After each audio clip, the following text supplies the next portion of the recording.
to the Black Women's Wellness Podcast. I'm Deja Love, and this is a podcast where we amplify Black women's voices as we discuss how we manage stress and maintain our well-being. We want to ensure that all Black women live productive, meaningful, and robust lives unhinged by stress. The goal of this podcast is not the myth of perfection, but it's progress. It's to show an engaging conversation with the diversity of Black women and hear their stories of how they maintain their wellness and manage stress. This is an authentic podcast by authentic women. So we're excited that you have joined us and that you're listening. So sit back, listen, comment, like, and share this podcast as we get into today's episode. Today, I am joined by Kristen Jeffers, and I say this every time. I'm excited to get into this topic as we will be talking about building inclusive Black communities. Kristen, how are you? I'm great. Thank you for having me. This is something I'm super passionate about. I've been talking about it for the longest time, and I'm really glad that as it's been mostly in rooms with people that don't look like us, don't sound like us, or there's this emphasis on making us sound like or be something that we're not. And of course, now we're thinking about how our neighborhoods, some of the access to neighborhoods hasn't been by choice, and some of the amenities are missing. And so really talking about what that means, and then how I've been developing methods and testing methods to make some of these things better. Oh, wonderful. Yeah, I'm excited to delve in because people who know me, I'm always talking about these colonizers, Yes. gentrification. Yes. I'm always going in on these topics, and people be like, Deja, why you gotta be so deep?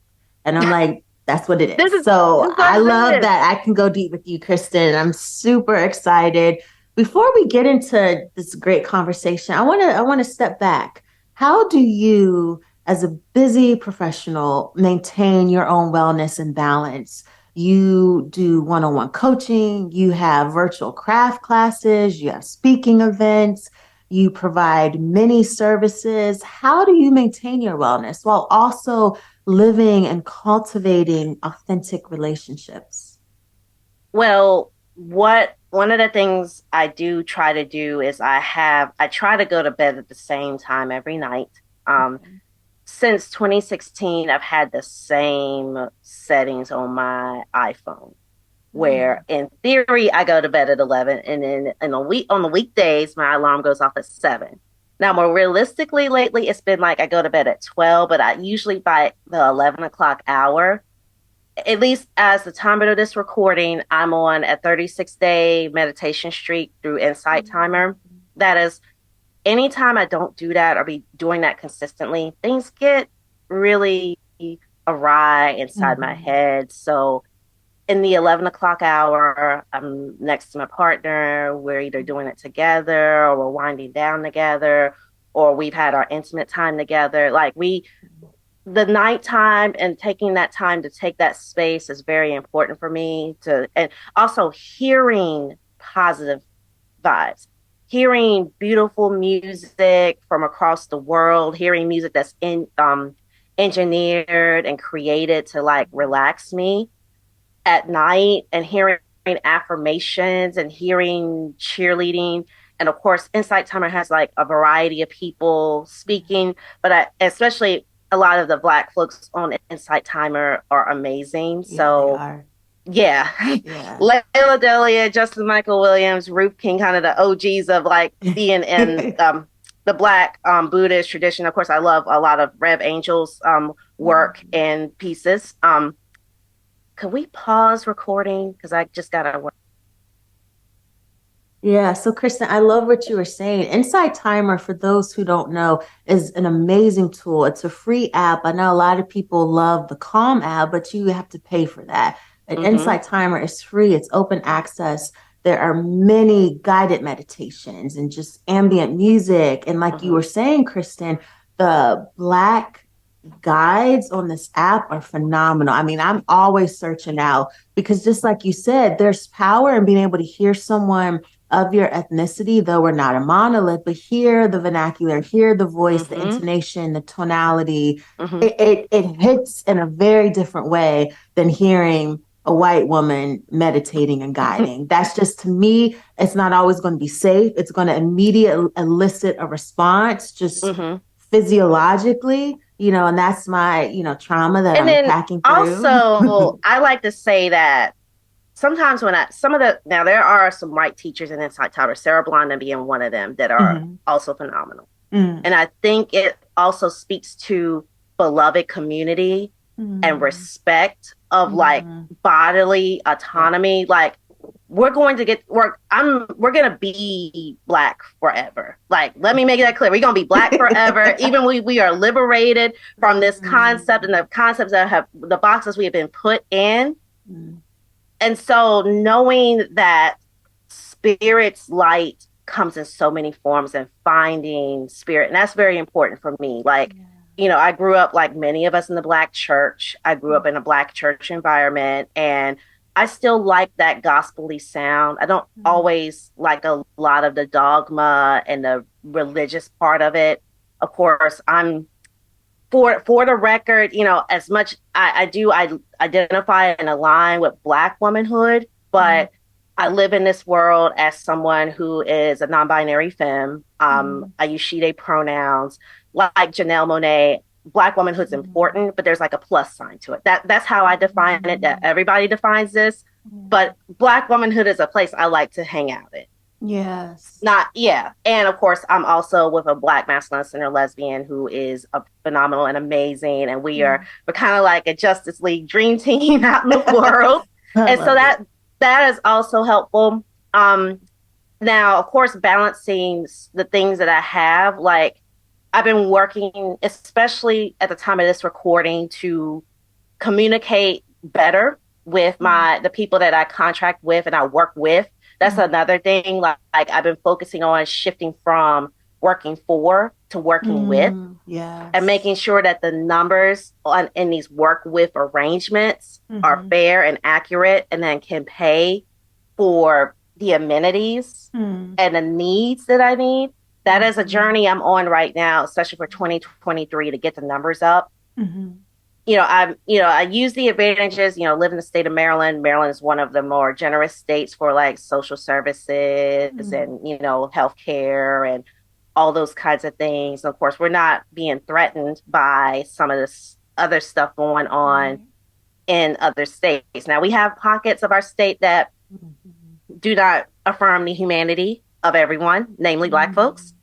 But we have a presence all over. And of course, as of this recording tomorrow, we will have a Black governor officially. So Black male governor, we have made that history. And while it was not an easy thing, and there's also a lot of other progressive minded leaders or leaders in our area that are, instead of trying to be leaders because they want to be famous for being a leader, they want to be here and serve. And so knowing that there's this apparatus around us that, when my partner and I go in stores, when we go in places, people they just look at us, and sometimes they're like, oh my gosh, I heard this. It's not, oh my gosh, why are y'all doing that? And you're making the Black community look bad. And, so we don't feel this energy. And so I'm glad I opened with talking about how I meditate, because not everybody gets that space to do so. Of course, this is a good time to plug my cousin's book, Phyllis Jeffers Coley's, like, We Got Soul, We Can Heal. Because she had that experience. Now, of course, we both started in North Carolina. We do have an age gap of about 15 years, give or take a few. So, and I'm the younger one, just for the record, I'm the younger one. And we are from a big family. My dad and her dad are brothers. So my uncle, all of that. And then they have all these siblings, and then everybody, there's a lot of us. There's a lot of us in the world. We are spread out, and we have some of those familial roots, but some of us are spread out. We can't always get to those family connections. Mm. I know many people listening haven't found their right person Mm. or have found a community, or they're in communities, they're in spaces. They may be going through bodily changes. They too may be on a different journey of personhood, Yeah. womanhood, femininity, masculinity as well. And Mm. having that affirmation that you're in the right place at the right time with the right people, Yeah. being encouraged to dream. Mm. What Trisha Hershey's doing within that ministry, being Yes. encouraged to lay Yes. down and rest Yes. and think through things, like reading real books, Right. going to like the independent bookstores, shout out to Mahogany and Loyalty here in the DC area, or used bookstores. Like when I lived in Greensboro, I still went to like places like, well, now they're called McKay's, and some of Mm. the just budget, the library Mm. systems, all of them. Like I Yeah. can't shout out the library systems enough, especially in areas where they affirm Yeah. and allow people to be themselves, and they have the books on the shelves, and they show all the ranges of culture, and we are proudly ourselves. We are Mm. 100% ourselves. We are in harmony, and we are leaning on what makes us all human. So those are the things that kind of help me. Of course, I love curating music. I was a Mm. DJ in another range of my life. I was a college DJ at NC State for like my last semester, and I had a Okay. jazz show. And Oh. I was that was also something my mom's brother did that years before me. We were some of the handful to this day of Black DJs on that channel. So Mm. there was a work life balance. There Mm. was encouragement to do like fun things, and then Mm. of course I don't I don't now, of course, nobody is perfect, and we are working on a different relationship with perfection in this space. Mm. So eating is one of the things I've been working on doing better with, and not doing better for like a weight size or anything, Right. but just making sure I don't pass out by the end of the day. I Mm. do get ocular migraines. I do get this neck tension. I'm also working on ergonomically getting my space together. I'm Mm-hmm. also working on, just as I mentioned before, getting my clientele to know that this is when you have me Yes. and this Yeah. is when I rest. Yeah. And it's tempting, especially with making the money here in this region, Mm. to just needing certain things, to just be taking on clients, taking on things, Right. and getting my hands and stuff. And I'm at the point where I'm mentoring people, and Mm. people are paying attention to what I got to say, and Mm-hmm. all coming together. And of course, Yeah. my partners network and community and all these things are coming together. But it all comes down for me just and of course, let me not forget to mention the yarn part of it. Like, Mm. I, as much as I can, I try to like eat foods from like North Carolina, just kind of have that rootedness, like that connection, because Mm. that's the part my people are brought to. Like that's Yes. the, Right. and then Right. of course, eventually, I'm definitely gonna find out where the rest of me Mm-hmm. has come from. Like, I'm not just gonna stop and be like, oh yeah, this is no, that's important, but getting back to at least this most of the rootedness that I can find. Right. And then one of those other things is textiles are a very big part of our world in North Carolina. That's It true. was one of the places we were integrated. Like, Mm. even though we may have been residentially segregated, even though we were going to different churches, we were working in those mills side by side. Now, there's a lot to Mm. say about like manufacturing and factories and what we're doing now and all these things going overseas and stuff. And honestly, I want to honor the humanity of those people who are still in those environments. And one of the ways I do that is thinking about where get things from, where I get my clothing from, taking care of my clothing. I'm a second generation sewist. I don't sew as much because I'm on the move, but I Mm-hmm. do crochet a lot of garments. And so Okay. that's how I bring things full circle. I try to Mm. support a lot of the Black makers in the sewing and yarn community. Mm.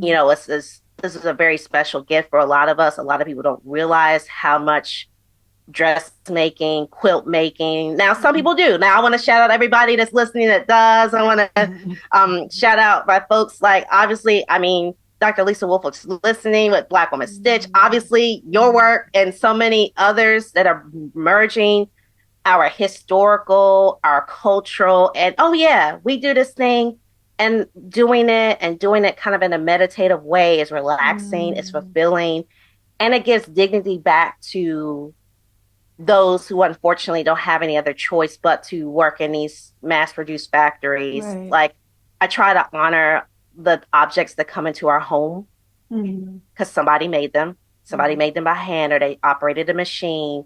And so that's another thing that's very important to me to kind of balance it. So Right. Oh, this it, is so great, Kristen. I love because what you're articulating and sharing is that as Black women, and thank you for holding space, we use the term inclusively, an mm-hmm, inclusive representation. mm-hmm, So we are not a monolith, but what you're saying is that for you, your wellness is multifaceted, it is mm-hmm. infinite, it is not Yes. just one thing. And that is really the crux of what this podcast is about is Mm-hmm, showing that we are so diverse, we as mm-hmm, Black women, mm-hmm, and what wellness is for us is going to be so different than a mm-hmm, mainstream population. mm-hmm, And as you were saying, it's meditation, it's the meditative aspect of stitching and crafting and mm-hmm. being very mindful of what comes into your home and the energy that it brings and all of music and I love how you tie that together and I want folks to understand so you are such a robust dynamic person. I want people you have a moniker the Black Urbanist and then you Mm-hmm. go in detail saying you're a Black queer feminist urbanist ethic and practice. Please Mm-hmm. unpack that because that's a lot. I want it for folks to hear that. So just like I've talked about before, that learning who I am as a journey, that my I see my life as a journey. Ultimately the destination is switching planes. We're, Mm, becoming an ancestor at some point. But while I'm here, I'm on this mm, journey. And so what made me create Black Urbanist was just really, having that history in the media world and how we mm, use urban as a euphemism for Black, as if we need a mm, euphemism for Black. Let, let's mm. let's sit with that for a moment. Yeah. And then just Black being not being beautiful. Like Mm, my mom's sister used to mail me all these books and she lived in Detroit and we lived in Greensboro and it was this consciousness of having relatives in far off places. I had family at the time in Oklahoma City. I had family in Hampton Roads, and then of mm, course a lot of the nucleus of the family being in Central North Carolina, but then also in different cities. So mm, I don't know what it was. I often say that the one of the seeds. Now, of course, the interest was probably just embedded there, but it mm, was nurtured by both parents. Like my dad, when he was living, and of course, I had him throughout my whole childhood. He used to put maps on the floor, and he had this thing where he really wanted me to be know where I was. He wanted me to be able to mm, pinpoint where I was, and of course, I think he was so conscious. And that is the one thing about being in a traditionally feminine presentation and body. There's this emphasis on safety where it's mm, a lot of it's you being told what to do and being told what to wear, being told where to mm, go and what's safe and what's not safe. And one of the things that's kind of come out to me lately as an adult in this realm, really within the last few weeks, to be honest, it is I wanted to be and live somewhere and create a community around myself that where I don't have to think about safety. I don't have to think mm, about obviously this is something we should all be doing, should be all thinking about are if we're creating a safe environment for everybody or if we're putting undue pressure on women or feminine presenting people in their bodies to not be a certain size or not show a certain thing or sound a certain way. mm, All this victim blaming that happens. Even if nobody ever gets physically assaulted or emotionally assaulted, but the emotional pieces of being. But of course, when my dad was teaching me the maps, it felt wholesome. It's like, oh, just something to do with my dad. Like mm, I had great relationships with both parents. Like I was an only child, and my mom was a classroom teacher, and my dad did a lot of. He was a licensed electrician. He worked mm, daytime. He was a maintenance person for the school system. nighttime, he was assisting him and his other colleagues. They had, their licenses, so they would do home repairs and home building. So he would be assisting with wiring houses and building HVAC systems and sometimes some of the other trades, or they would all kind of like take turns. Like he would, if we had a plumbing problem, one of our plumbing friends would come over and he would go. It seemed like a lot more people had electrical problems than other problems. So the electrical, we would be going, sometimes I would go with my dad to these different homes and I would get to see all these different homes. And, Greensboro is another one of those wonderful places with powerful HBCUs, with a civil rights legacy that's well known, and a variety of class levels for Black folks. Now, we're a little bit of a smaller community, so we're more likely to have different class levels in our churches. We have different class levels, even in like some of our college led, like our Greek letter organizations, our civic organizations, family members, and all the different circuits. So there's a lot of more moving around. And so I was embedded in a Black city. Like it didn't register until I went other places. Even being here in DC with this moniker, Chocolate City, and learning that it's a chocolate city in a different way, a very different way than, say, a Greensboro or a Baltimore or a Raleigh or even Kansas City, where I lived for a little slither of time. And of course, other cities I've traveled to, like LA, Chicago, Seattle, Toronto, Vancouver. Like, most of my travels have been on this so-called United States, this Turtle Island continent. Of course, Motherland and other places are on the radar. I've really been looking at that. So I'll admit from the jump, if you're listening to this, and you're outside of the States, yes, my urbanist framework started in the States. My urbanist framework started in being in a southern city and kind of one of the second tier southern cities, not Atlanta, but Greensboro that looked to Atlanta. Now, of course, Raleigh and Charlotte are kind of more influential now because we're bigger, but this urbanization of the South that wasn't covered in the mainstream media, even as late as my 80s and 90s and early 2000s childhood and teenhood. Like this sense of we weren't urban enough. Like literally, there were some bands like little. We had kind of like a Roots offshoot that was a little bit more kind of church connected. They had a whole song that they weren't just urban enough, and they were breaking down not being a Black male body enough, not all those stereotypes that kind of hit those of us who were millennials, maybe even Gen Xers that grew up kind of post civil rights, first generation in the suburbs, first generation of our families being able to give us amenities. But yet you have the through line, and you have some families dealing with drugs, incarceration, illnesses, multi-generational families, and sometimes it's within the same family unit. All these things coming together. So I had that map moment as a child. I mastered it. Like I really loved it. I was fascinated with it. I was always fascinated with going to the mall. I was fascinated with stores. Started to see stores leave our neighborhood. Started to ask questions. Also a writer, also being cultivated as a writer. So the first thing usually if I'm trying to answer a question is I start to go, and of course what's Google became is a thing. Like Google has helped. Googling it, trying to find it out.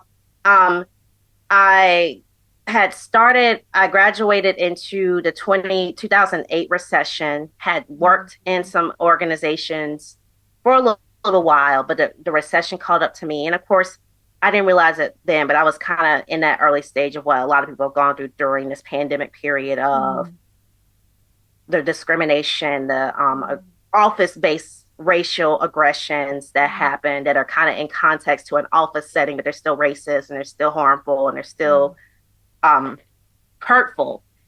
And, I was lauded as this like scholar and AB student and person of promise, and the world was open to me, but I started to see limitations. So I'm a young adult, 20, I would say between 22 and 25, trying to make sense of things.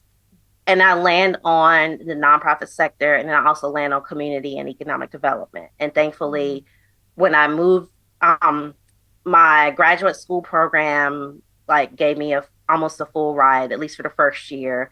They had a concentration in community economic development. So, and of course, I could stay at home in Greensboro and, be connected with that community that I was starting to connect with, getting interested in like municipal affairs, city council, running a campaign for somebody, like all these different local government things, just to see how I could craft a city. Mhm. I just had this idea. I was like, okay, if I move home, because at the time when I went to undergrad, I was at Raleigh, I was at NC State. I was like, okay, things are happening here. Started to kind of see what was happening here. Was on a very large campus. It had its own bus system. We had different neighborhoods, as it were, because the different dorms had different amenities and neighborhoods. The bus system also connected us to other neighborhoods at other places with Mhm. nearby self-contained like village-like areas. Mhm. Raleigh folks are familiar with what's now just called the Village. It was still Cameron Village at that time, which is connected to the Overland Black community. And just right there, you have this historic Black community, but then all of a sudden, all the amenities and all these special things come when they create this white suburban shopping plaza that mimics Mhm. a main street town center, but it's got all the stuff. And here I am, college student in the mid aughts. I'm just excited that I can, without my car, in the South, Yeah. in in a Right. womanly, feminine presenting body. There's no denying that I can walk to this place. 20 minutes, I can be at this little plaza. I can go to the grocery store. I can go to Blockwell. We were still going to Blockbuster then. We were all these things I can go to, plus on campus. I can walk to all these things. And then we have all this world class theater and arts on campus. And so all of that was in the back of my mind. Then I graduate from undergrad, then I go to work, and I have to get a vehicle for the first time. And even though I live in an area that was amenity connected in South Durham, North Carolina, I still had to drive to everything, even though I Mhm. was, and like it was all made to be spread out, and the pedestrian environment was not friendly. And then of course, just Mhm. having been catcalled and Mhm. all those honked at and all that kind of stuff. So all of that came together, but it was one night in grad school at UNC Greensboro. I'm sitting in my first semester urban policy class. I'm inside the textbook. Textbook is talking about Black people only, and let me be clear, only living in public housing. There's Mm. no mention Wow. of Black farming communities, which I'm familiar with. I'm Mhm. actually kind of the first generation in my little immediate family to not actually grow up out in the country on some property in like a little Mhm. Black rural country farm community with a few churches spread around. That was kind of the Mhm. communities I grew up in. But my parents moved, well, in the case of my dad, Greensboro moved into it. So Mhm. there's the whole land enroachment on that Mhm. end.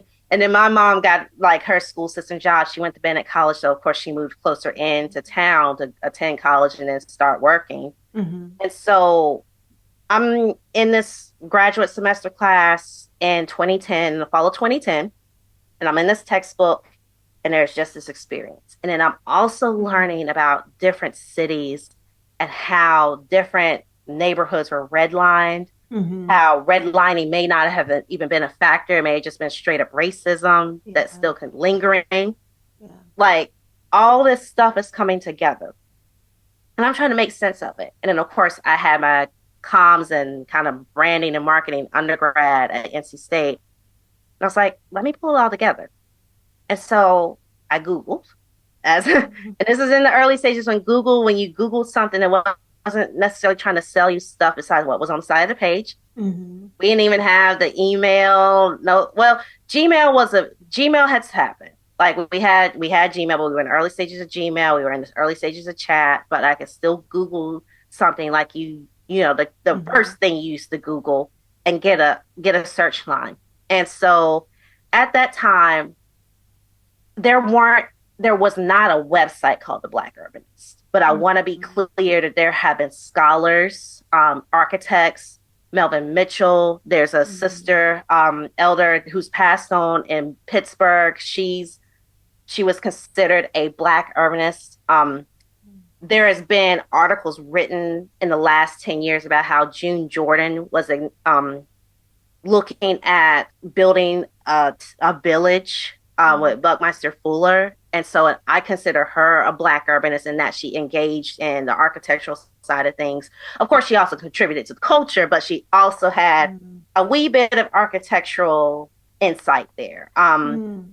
Another good reference book to think about to see how Black folks are creating cities and creating communities and creating villages is Chocolate Cities, A Black Map of American Life. Now, there's two Chocolate City books. They're both Yeah. great. One of them is just based on DC, Yeah, that's the one and I then have. this one is by two Black professors. And I taught a book club on it right when we were kind of processing the imagery of George Floyd and Breonna Taylor and Mm. Visibus this first year of this pandemic lockdown. We were all underneath and in.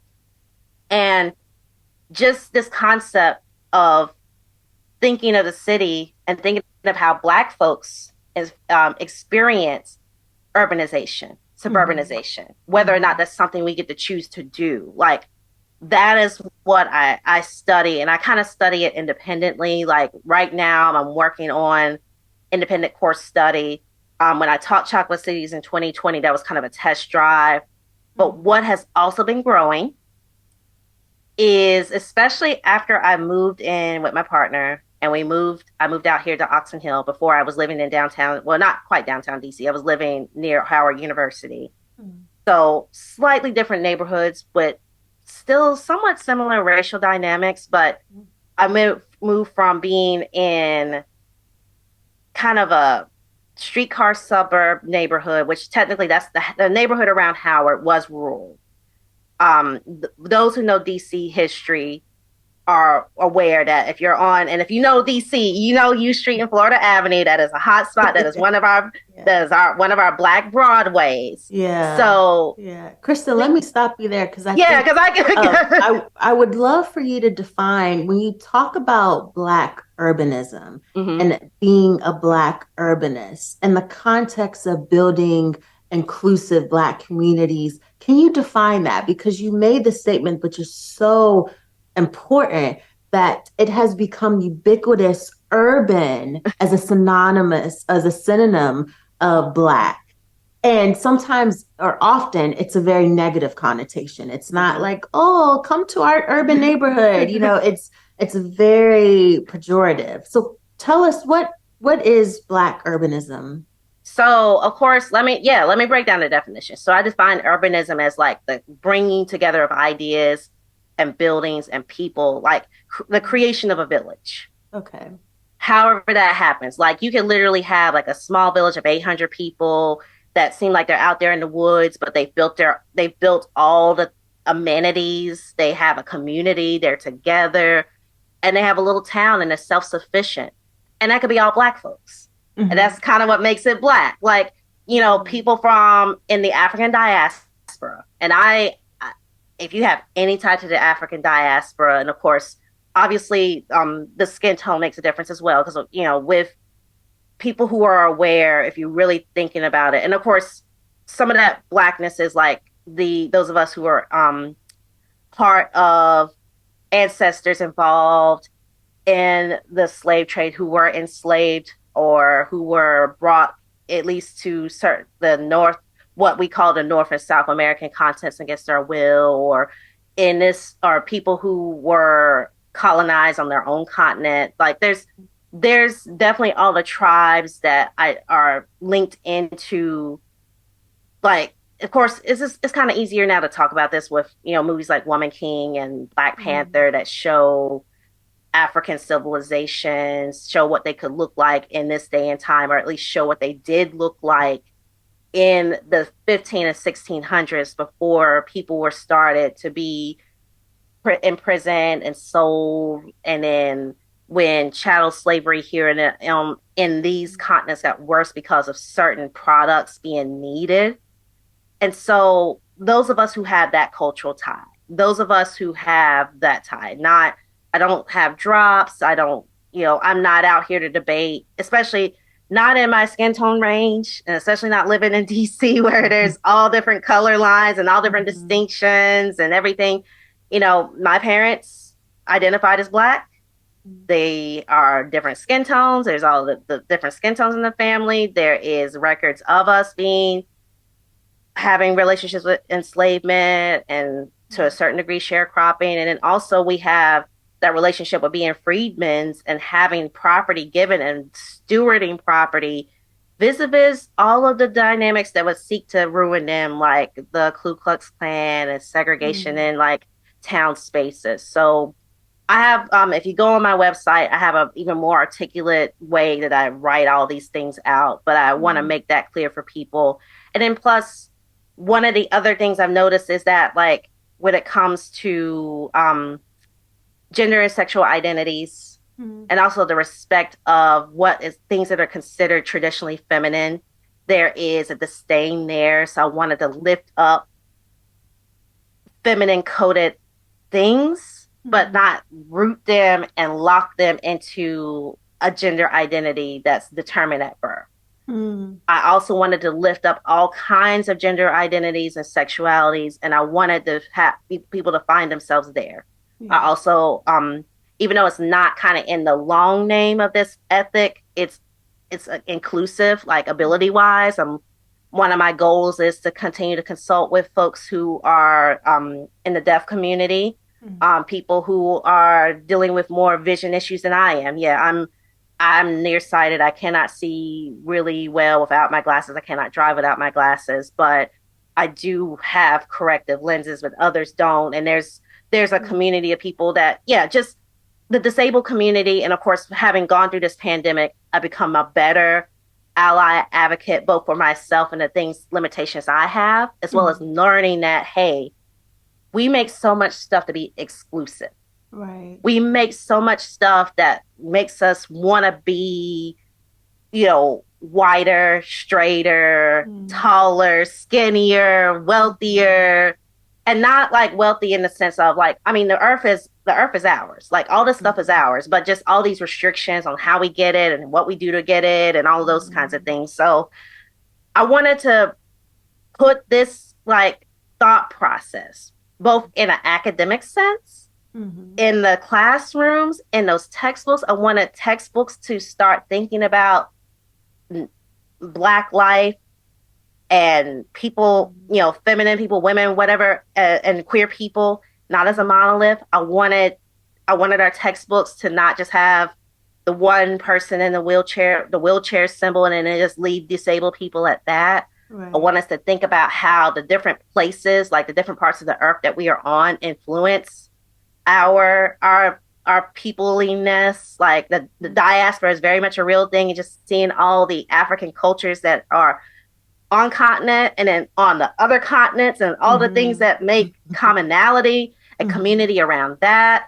And then Mhm. just also think about things like, okay, is all car driven neighborhoods, why can't we walk places? Why Mhm. is it that many people in our communities, not just with gun violence, that's a whole separate line. Like what just being hit by vehicles, buses that Mhm. don't always Yeah. come. Like these, there's so much emphasis in the urban planning world on what the European cities have done. And Right. yes, they have all this transit and everything, but why not put that focus on other places, and why not encourage that in other places? Why not cultivate that in our kind of nativeness and native being? Why not create fantasy train maps? And people do this. There's so many people that create fantasy Mhm. train maps. And of course, you can buy things like the London Tube Underground and the DC Metro map because of how colorful they are.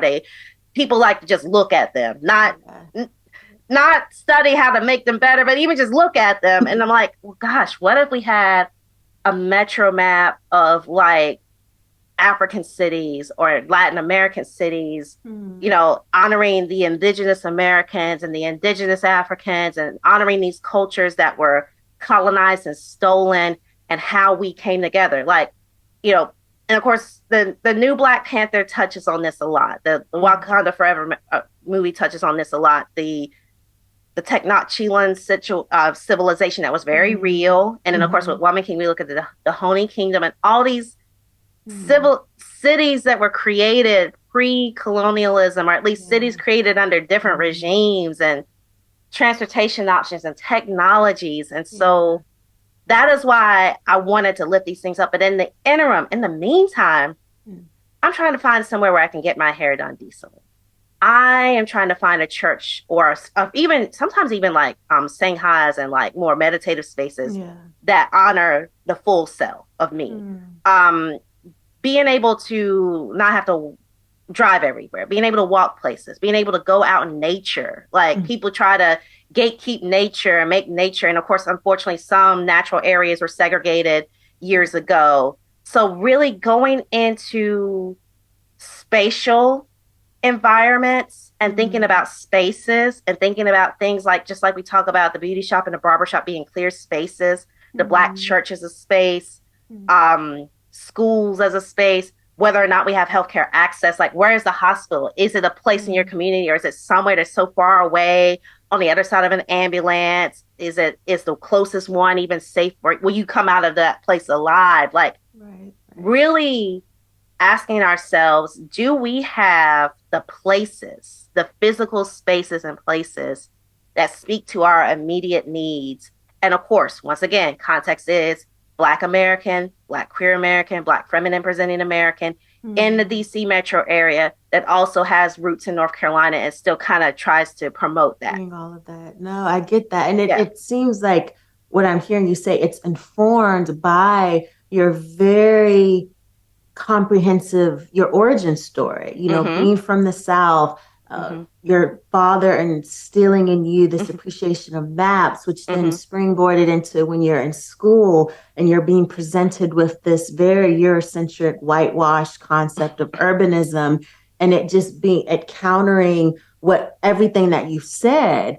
Mm-hmm. How do we navigate, because and this is a whole nother podcast, but as we are in a very gentrified time where, people and a lot of people don't understand gentrification. I would love for you to define it in a accessible way, Yeah. but how are you with your experiences, because you tie in intersectionality, which your colleagues in the field of urban planning Mm-hmm. and do not. They do And so not. I want Some of them are. Shout out to my are ones, okay. my comrades in doing that. But It the is not vast the majority, majority. It is not the majority. And so, how do they? I know this is a really loaded question, but how do you engage with your homogenous colleagues who are very siloed in their understanding of community planning, urbanism, which is the antithesis of what you just shared for us as a Black urbanist, the robust nature and how communities, places, spaces create our context? well, for one thing, the numbers are starting to prove us right. Now, we as a Okay. Black people are the griots and the stories and the folk tales and the oral tradition. Yeah, we carried those stories with us when our languages didn't match and they tried to take our language from us. Mm. So, and we maintain it. And I definitely think as a Southerner that we were collectively still able to do that. But then I've run into people in all different parts of Black communities all over. They're like, yeah, this story and that story. So, but living in Prince George's County, Maryland, and having those numbers, like literally you're looking at nearly 1 million people, and honestly the Black population being a good chunk of that. So you've Mm. got Black populations in this region that are larger than some states, Mm. like are very like concentrations of Black populations. So you're seeing, and that's where you're seeing multifaceted Black communities. You're seeing the Eastern African, Ethiopian, Eritrean communities, Somalian communities, like refugees here in the United States. Like you're seeing how they differ because, of course, they're now building their cultural elements and their houses of faith. And of course, we have representation in Congress. You Mm. have the Nigerian community that's loud and proud, and we hear y'all, and we know y'all are here, and we know y'all are creating something. And of course, folks like Lovey Ajayi Jones that are very much, Mhm. well known people. And of course, you have the Ghanaian communities. You have the folks who have been able to immigrate here willingly and create an element of what their Black urbanism and their Black communities have created. and then those of us who were brought here stateside descendants Mm. building and creating. I You know, love that distinction. I have to say, I mhm, love that distinction because you're talking about those of us who were brought here, our mhm, lineage is through a transatlantic middle passage, and those mhm, who have the choice to mhm. migrate. And I know that's going to be polarizing, but there, Yes. we have to hold space for that Mhm, because, again, another topic of you see Black groups mhm. and some advancing beyond us who were forced to be in this country. And like, Yeah. how does that play into the concept of urbanism? Because you just articulated the Ghanaian, the Nigerian, the Ethiopian, Eritrean creating their own urban communities and spaces. While Black Americans, these spaces are constantly being infringed upon Yeah. and are Yeah. constantly being disrupted and policed and Mhm, surveyed. mhm. I want to hear what you have to say that because it So seems very opposing. I think first and foremost, the Black American community as a whole needs a form of reparations. Like we do need Mhm. that reparations, and that's a number. Like that is a number that people are wrestling with. That Say there's a it. dollar amount now on that. Yeah. And then, of course, now you're seeing all these businesses led by Black founders across all different sectors and with different, you're seeing all different business forms. Hmm. And you're seeing how different business forms, say co op, nonprofit, capitalistic, for profit, like unionized, like all these different ways of trading, buying, selling, giving are affecting our community. And of course, let's get the housing. Mm. Just like we are, no matter how much money we have and how much prestige we have, gun violence, police violence, domestic and intimate partner or intimate family violence Mm. can befall us. We can be privy to that. We are humanness. That money can't always solve that problem, even though it does Mm. help in some cases. Mm. There are still struggles with people, Black wealthy people, maintaining value in their physical residence. Like Mm. I think it was the most recent article about this was the couple in Baltimore where they were wanting once they took the photos out of their home of them, Yeah. Yeah. I the heard about that. value Yeah. of the house changed. Yeah, the appraise. And And just share a little bit more, yeah. Kristen, because I recently heard of this. I was listening to something that Mm-hmm. a lot of people are becoming more accustomed to the concept of redlining.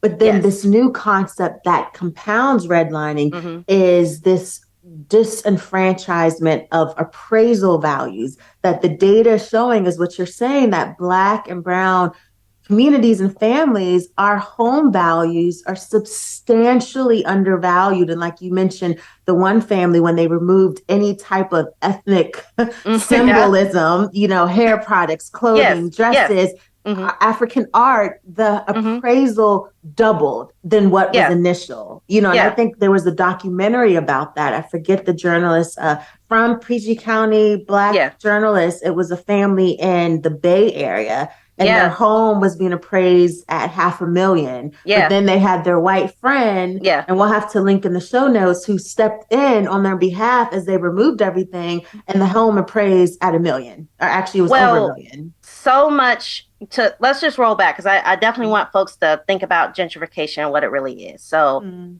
gentrification, the original word was coined by Ruth Glass, a white British scholar, speaking up in the British context. Because, of course, as we know, the Mm. monarchy is out here. At the time of this taping, Harry's book all over the place, and we've been sorting Right. through what that Yeah. coupling looks like and what Yeah. Meghan is going through, and all those Yeah. layers. Yeah. But in Britain, you still have an active monarchy and you have people that inherit titles and Mm. plots of land. And there is Mm. no, like, unless that monarchy group sells it off, they're not, you're going to get it. Like, whereas here in America, yeah, you have the oligarchical people that amass money and they buy land and they hold on to it, but they don't, their children might inherit it, but it's not like there's a title, there's not a state. Like Mm. it's still it may feel the same, but it's still different. And Mm. so in Britain, you still have a lot of white families that still are under the thumb of not having enough money, not having the right prestige, not having the right Mm. zip code. You have everything from the Irish and the Anglo and like all those on island conflicts they have. and even how they do public housing differently, the council of state versus how we do public housing. So all of that. So, but when you filter gentrification through an American lens and the American way of discriminating and creating their American racism, the specific ways that Black racism towards Black bodies happen here, where in many places you still have people that don't want us to be in certain spaces, and you have a property ownership system that is still very much dominated by case laws and people and property owners that are not that are white and in constant whiteness. Like that could be a whole podcast breaking down how our racial and all of that, but that affects and it shows up the most in the home purchasing and the property realm. You know, you have to, like, homes are something you have to earn. Homes are something you have to purchase. Like, we haven't quite figured out how to provide housing without being worried about, and let's be honest, like, hey, say a Black family gets a home and a white family gets a home and the Black family doesn't do as much, like all these things tied back to work. A lot that was exposed when the 1619 project hit the scene. Of course, that when that conversation was restarted of, well, how do we get these factories? How do we get these production numbers? How do we get to where we were monetizing every dollar and everything? You know, our bodies were capital and property. Our bodies, we were property. And so now that we are going back and asserting our humanness, there is this dissonance that is happening. And even within our own community, where we think that we aspire to have property in such a way. It's supposedly part of our generational wealth. Never mind that our bodies were the capital, the collateral, the underpinning of so much creation of banks and currency, specifically the US dollar and probably dollars of other currencies, because we were allowed to be collateral. And then generational wealth of slave owning and operating families. And then those slave owning families became just running like factories and companies. And so I like to sit and think about, so, okay, we're wealthy. And of course, any of us who wear cowrie shells, that was a currency. Like, it's true. Let's think about, like, what are we really talking about here? So I think that's what's happening. What's happening is that this idea that homes need to be in a marketplace, homes need to be for sale, that we can't, like, play with money in other ways. It's got to be tied to a piece of property. And of course, now with technology, there are other ways to play with property. There are other things that recreate themselves. There are other things to trade and barter with. Like, we have to break open the entire economic system to really understand why homes are. And of course, unfortunately, homes are the most expensive thing that we all need. Like, we can, if we did all public transit, cars wouldn't go away, or there's a lot of bikes around in the world, or there's a lot of wheelchairs, there's food, we can create food. But when it comes to building shelter, like, there's all these regulations around where you can build it, how you can build it, who can build it, and how close it can be together, and how well it's built. Like, I think a good place to start is thinking about and asking yourself why something that we need to survive as humans has a dollar amount. That is a long haul. Oh, that's such a good point. And that's why I'm glad we started out with, like, centering ourselves, hearing ourselves, affirming our humanity. And continuing to affirm the humanity of ourselves and other people to the point where we see everybody as human and valid, and, like, all of our tones and all of our sounds and all of our looks being worthy and beautiful. And it's a sharing thing, and we share, and because if we were in that mindset of wellness and sharing and loving and feeling, so many of the things in our village creation, like, we wouldn't even think it's okay to charge all this money. Mm-hmm. Now we do what we have to do to survive right now in this realm, Mm-hmm. but that's where when you slow down yourself, you can think about, okay, well, why is this the way it is? Why you Mm-hmm. can start as simple as, okay, well, why doesn't the bus come after a certain hour? Why don't we have Sunday bus service? Why does my kid have to get on the bus and go across town? Why is there a six-lane highway here when there could be a metro line and a station? Mm-hmm. Why doesn't metro hit every city? Like, and in some cities they've had like public transportation, major train stations have been taken out of neighborhoods. I know Boston and Chicago have had Mm-hmm. that happen where they Yeah. take the train station Yeah. completely out of the neighborhood. So Yeah. that's been something that's been something else that's been taken away from Black neighborhoods. And so we're Mm-hmm. now relearning all of this. And of course, some of our loudest and most prominent voices around this are focused on the real estate element Mm-hmm. and securing the bag and securing the property versus thinking about why we need these things, what we need. And that Mm-hmm. is why I've created this framework and this index and asking people to think about what they need and what their families need and what their friends need and who they are and how they see humanity. Mm-hmm. So when we go into our natural village creation and we build with all these different genders and sexualities and ages and abilities, we're building with a moral center and a conscious, and Mm-hmm. we're not building to exploit. Yeah. We're not building our generational wealth on the backs of other Black people that also might Mm-hmm. want that also are already human and valid and wealthy just for Mm-hmm. being a person. Yeah. Oh wow, you're saying some great stuff. We definitely will have to have a part two because we could go into, I mean, I just what you were saying about we have to remember, and a lot of people they don't like hearing when we make the connection of slavery and the Mm-hmm. legacy of capital that Mm-hmm. still are circulating. And Yes. yet you compare that to, and this is a generalization, but many Black communities that do not have that same level of, I mean, it all ties back. Yet people, oh, slavery, they don't want to hear that, but it's No. still so connected.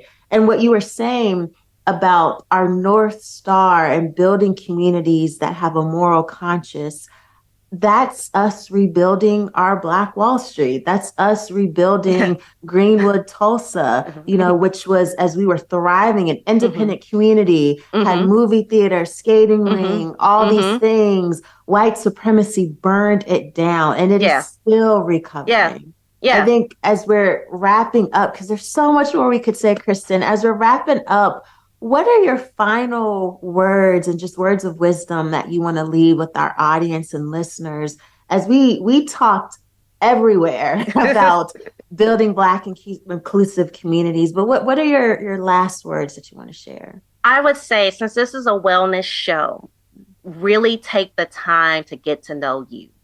As of this taping, we've had another spate of Black women winning Hollywood awards and speaking Mm-hmm. life into us. Mm-hmm. Specifically, go find out what Shirley Ralph said when she stepped on the stage for her Critics' Choice Award about Yeah. looking in the mirror and Yeah. liking you. Yeah.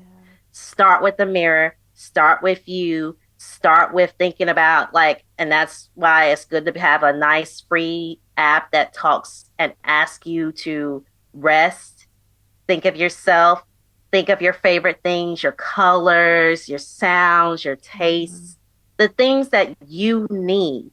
And then that's where you start first. And then you think about, okay, well, where do I get those things from? And where do they come from? And do these Mm-hmm. things come to me and come to me and they're available to me on the back of somebody else? And how can we Mm-hmm. change that? How can we make this different? Like that is being, but you do need to know yourself. You need to be rooted and grounded because when you open all of this up and you just see everything, it is Mm-hmm. overwhelming. Mm-hmm. It is scary.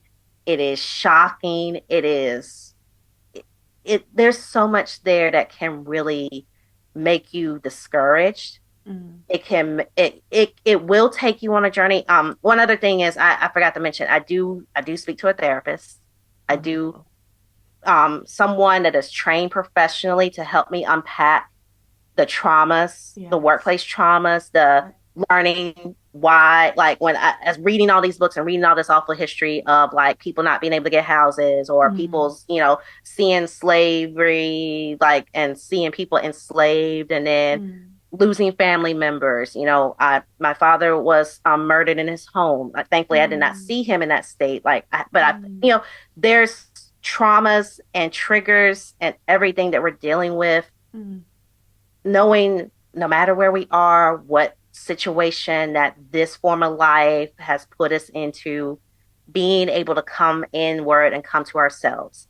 Now, if you are interested in the urban planning stuff, let me give you a few organizations. In addition to my site, you can go to theblackurbanist.com. You can read through my journey through the years. Yeah.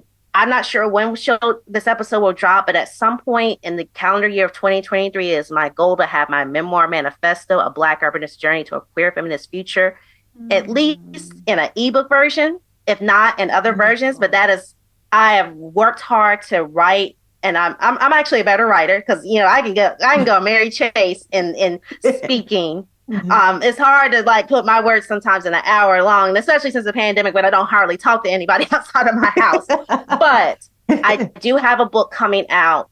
I have a newsletter. If you go to theblackurbanist.com, there's information about both of those. The newsletter is out there and available. You can go through the archives. You can see how my thoughts have evolved. Now, one thing is I've gone back and I was like, oh, well, I've gotten even more radical since I've come out of the closet. And, I've been living in the DMV versus living in North Carolina. But there's certain things that have always been kind of key around community building and moral compass across, no matter what church, synagogue, Shanghai you go to, mosque you go to or believe in, just certain things that just drive our humanity. And with the book, I wanted to bring in my personal stories, my childhood stories, kind of have a chronologically, have a little bit of prescription for both the planning industry as well as average people coming to this framework of thinking.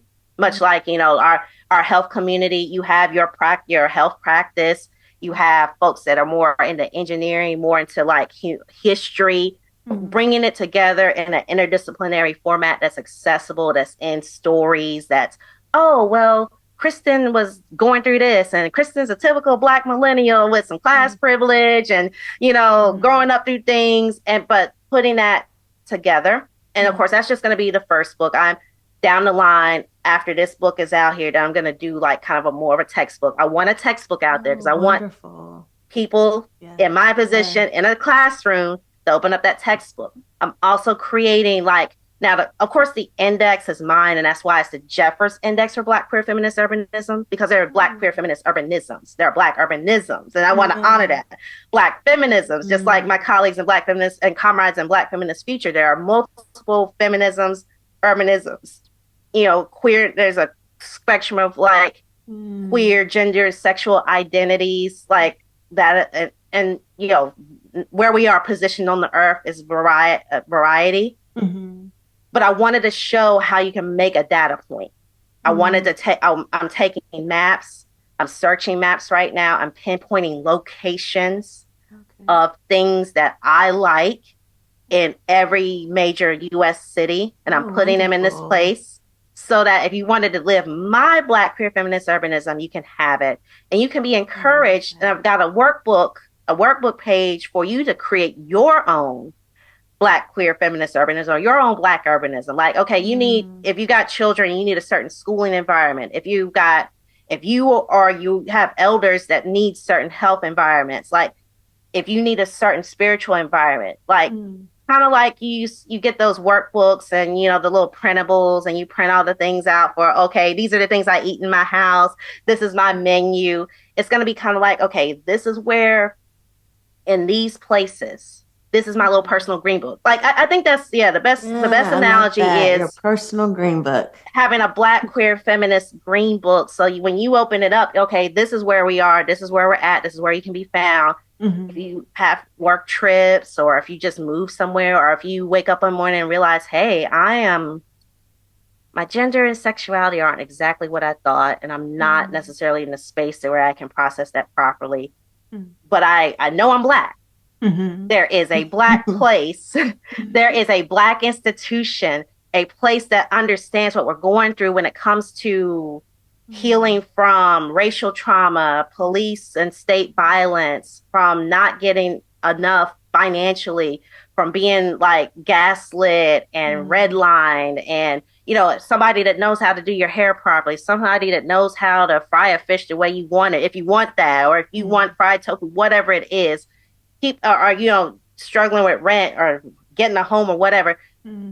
That black element, what has created the blackness has been created from those elements of lack, building the abundance back in these other spaces. So yeah, you got your bookstore, you got your library, you got your spiritual space, you got your hair place, you got your hospital that knows you and knows that your body is special and it needs to be healed in a special way. That is what I am working on. Of course, this is a big undertaking. This is going to be a years-long undertaking, but I'm planting the seeds for that index now by using myself as a model, using publicly available information, working on grant applications. If anybody is listening to this and interested in partnering with me on that, I'm happy to do that. In the interim, like, read the newsletter. If you have, I do run ads. I do get a lot of students, planning students that are Black and other folks of color that come there.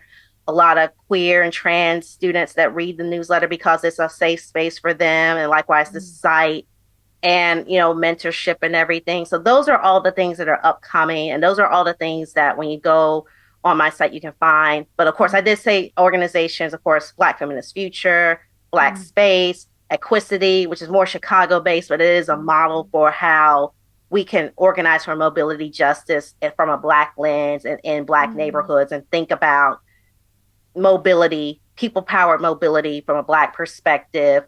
There's so many leaders and people that you can follow. They're numerous. But if you go on Twitter and you hashtag urban planning and you deliberately look for Black faces, you will find us. And somebody is usually, especially around these holidays and these times of things, you'll get a thread every once in a while. If I need to find Black practitioners of urban planning and progressive planning and queer planning, we're in these little clusters together. And it's not that I'm not shouting out my friends and colleagues, because I do consider many of them friends, siblings, colleagues.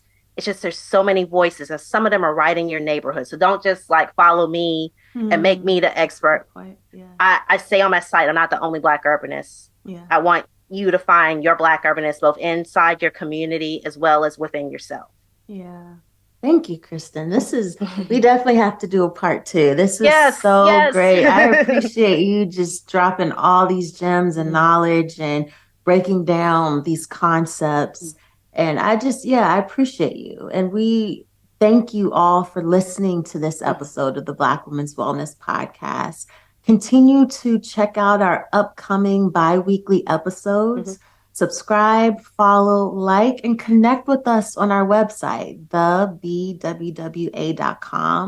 We love engaging with our community and our listeners, so please connect with us on our social media. We're active on Instagram. Our handle is at the BWWA. Let us know what resonates for you with this episode. What concepts were new? What do you want to know more of? We'll certainly link Kristen's website and all of her information, her handle. We'll tag that in the show notes. And until next time, stay well and remember, our wellness is in us.